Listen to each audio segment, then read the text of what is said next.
తెలంగాణలో అధికార కాంగ్రెస్ ప్రతిపక్ష బీఆర్ఎస్ మధ్య డైలాగ్ వార్ మరింత ముదిరింది. అధికార పార్టీ నేతలే టార్గెట్ గా బీఆర్ఎస్ నేతలు మాటల యుద్ధానికి దిగారు. ఎన్నికల్లో ఇచ్చిన హామీలు ఇంకెప్పుడు అమలు చేస్తారంటూ ప్రశ్నల వర్షం కురిపిస్తున్నారు. దీంతో ప్రతిపక్ష బీఆర్ఎస్ కు కాంగ్రెస్ నేతలు స్ట్రాంగ్ కౌంటర్ ఇస్తున్నారు. ప్రభుత్వం వచ్చి కనీసం వారం రోజులు గడవక ముందే ఈ విమర్శలేంటంటూ అధికార పార్టీ నేతలు చురకలంటిస్తున్నారు.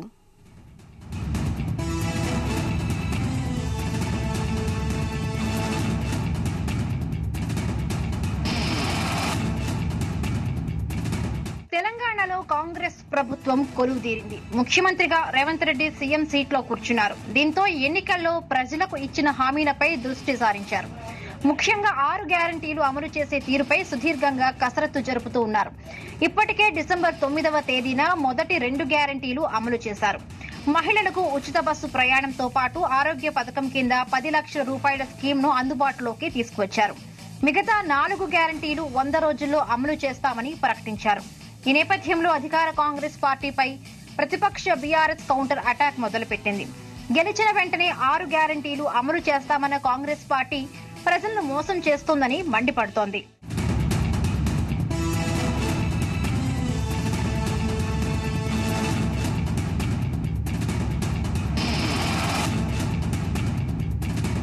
అధికారంలోకి రాగానే 6 గ్యారంటీలు ఎందుకు అమలు చేయడం లేదని బీఆర్ఎస్ నేతలు ప్రశ్నిస్తూ ఉన్నారు.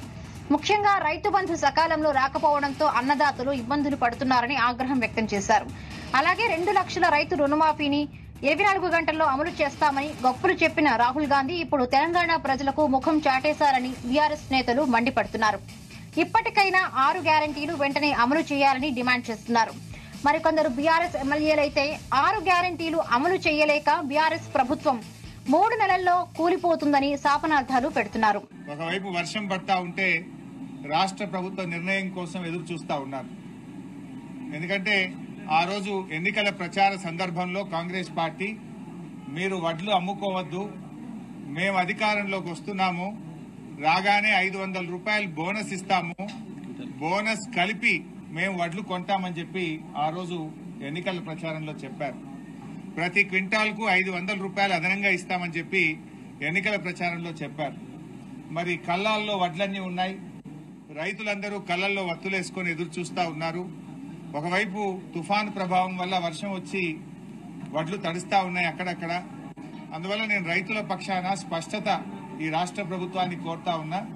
500 రూపాయల బోనస్ ఎప్పటి నుంచి ఇస్తారు, బోనస్ తో కూడి వడ్ల కొనుగోలు ఎప్పటి నుంచి ప్రారంభిస్తారని తెలంగాణ రైతాంగం పక్షాన ఈ రాష్ట్ర ప్రభుత్వాన్ని స్పష్టత అడుగుతా ఉన్నాం. కొత్త ప్రభుత్వం కొలువుదీరి వారం రోజులు గడవక ముందే ప్రతిపక్ష నేతలు శాపనార్థాలు పెట్టడం ఏంటని అధికార పార్టీ నేతలు మండిపడుతున్నారు. ప్రభుత్వానికి కనీసం సమయం ఇవ్వరా అని మండిపడుతున్నారు. 10 ఏళ్లలో తెలంగాణను 6 లక్షల కోట్ల అప్పుల్లో ముంచేసి తమకు ఏమీ తెలియదు అన్నట్లుగా మాటలు దాడి చేస్తున్నారని ఆగ్రహం వ్యక్తం చేస్తున్నారు. ఇప్పటికే 2 గ్యారంటీలు అమలు చేశామని, మరికొద్ది రోజుల్లోనే మిగతా గ్యారంటీలను అమలు చేస్తామని స్పష్టం చేశారు. ముందు నీ ఎన్నికల ప్రణాళిక నువ్వు చదువుకోని చెప్పంటున్నా. నువ్వేమేమి వాగ్దానం చేసినావు ముందు చదువుకొని ఒకసారి నెమరేసుకొని చెప్పంటున్నా. నువ్వేమో ఏదంటే అది వాగ్దానం చేయొచ్చు. మేమేదైతే అమలుకు ఏ విధంగా కార్యాచరణ చేపట్టాలో మేము ఆలోచించి నిర్ణయాలు తీసుకుంటున్నాం. ఇవాళ ఏదైతే ఆయన ఆలోచన ఇప్పుడు ఎట్లా నడుపుతూ రాజ్యం నేను ఇదేనా నేను కోరుకునేది? తెలంగాణ రాష్ట్రం ఏర్పడేది మంచి కోరుకోవాలి. ఇప్పుడు ఏమన్నా భగీరథ వినియోగించులో ప్రయత్నం చేద్దామని చెప్పాను నేను. నువ్వు మంచి కోరుకోవా? ప్రభుత్వానికి ఏదైతుందో వాస్తవంగా నువ్వు ఆర్థిక వ్యవస్థను చిన్న భిన్నం చేసినవు. 60,000 కోట్ల అప్పుతో అప్పగించబడ్డటువంటి తెలంగాణ రాష్ట్రాన్ని 6 లక్షల కోట్ల మించిపోయిందని చెప్పి అంటున్నాయి. వీళ్ళు కేవలం మిషన్ భగీరథని 40,000 కోట్ల, కాళేశ్వరం ప్రాజెక్టు 1,20,000 కోట్లు. నువ్వు ఎన్టీపీసీ ద్వారా ఏదైతుందో 4,000 మెగావాట్ల విద్యుత్ ఉత్పాదన పైసే పెట్టుబడులు పొందే అవకాశం ఉండనే. దాని గురించి నువ్వు కేంద్ర ప్రభుత్వంపై ఒత్తిడి చేయకుండా నువ్వు యాదాద్రి పవర్ ప్రాజెక్టు కొత్త ముందు తీసుకుంటా అది 40,000 కోట్ల భారం అని చెప్పి అంటున్నా. చేసే గాడికి అంతా చేసి నిండా ముంచి ఏదైతుందో మొత్తం రాష్ట్రాన్ని అప్పుల ఊబులకు నెట్టి నువ్వు నడుపు రాజ్యం ఎట్లా నడుపుతావు అని చెప్పంటే నువ్వేం భయపడాల్సిన అవసరం లేదు నాయన, మాకు ఆ సామర్థ్యం ఉన్నది. అటు అసెంబ్లీలో గవర్నర్ తమిళిసై ప్రసంగంపై కూడా బీఆర్ఎస్ నేతలు మండిపడుతున్నారు. అసెంబ్లీలో గవర్నర్ ప్రసంగిస్తూ బీఆర్ఎస్ పాలన నుండి ప్రజలకు విముక్తి లభించిందని అన్నారు. ఈ కామెంట్లపై ఎమ్మెల్సీ కడియం శ్రీహరి నిప్పులు చెరిగారు.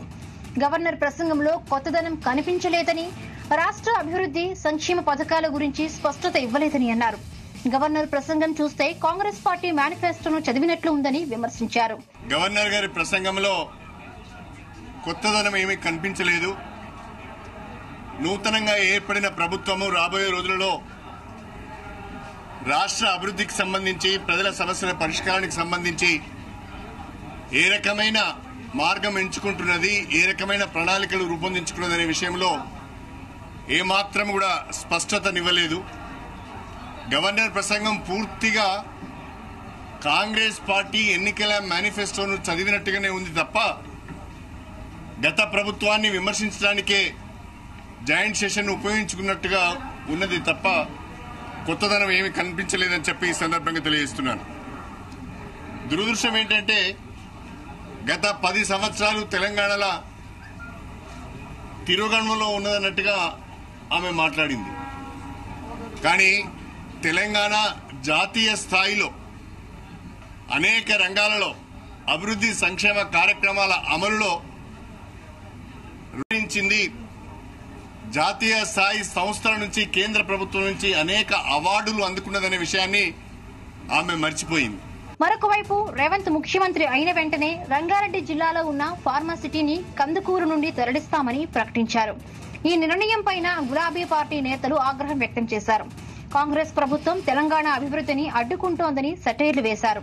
అయితే కామెంట్లపై బీఆర్ఎస్ నేతలకు స్ట్రాంగ్ కౌంటర్ ఇచ్చారు ఎమ్మెల్యే మల్రెడ్డి రంగారెడ్డి. ఫార్మాసిటీతో ఆ ప్రాంతమంతా విషతుల్యం అవుతుందని చెప్పుకొచ్చారు.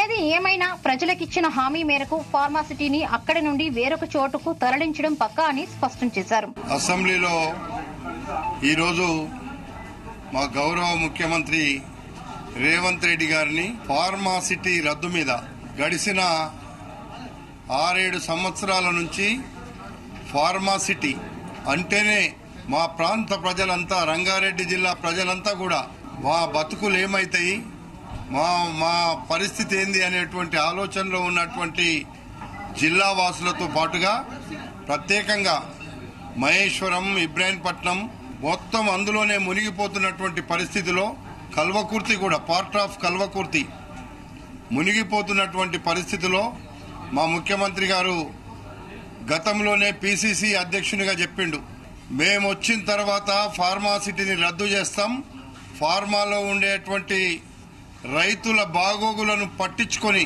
వాళ్లకు న్యాయం చేస్తాం, నిర్బంధంగా జైళ్లలో పెట్టి భూములు అక్వైర్ చేసినారు. ఆ రోజు ఇందిరాగాంధీ ఉన్నప్పటి నుండి ఇచ్చినటువంటి భూములను దౌర్జన్యంగా పోలీసులను పెట్టుకొని మా వాళ్లను, రైతులను జైళ్లకు పంపి భూములను లాక్కున్నారు.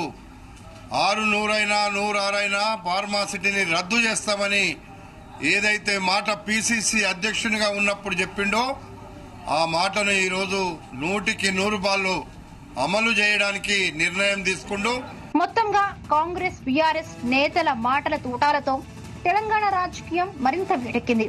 2 పార్టీల నేతలు ఒకరిపై మరొకరు దుమ్మెత్తి పోసుకుంటున్నారు. దీంతో ప్రజలు ఈ రాజకీయం అర్థం కాక తలలు పట్టుకుంటున్నారు.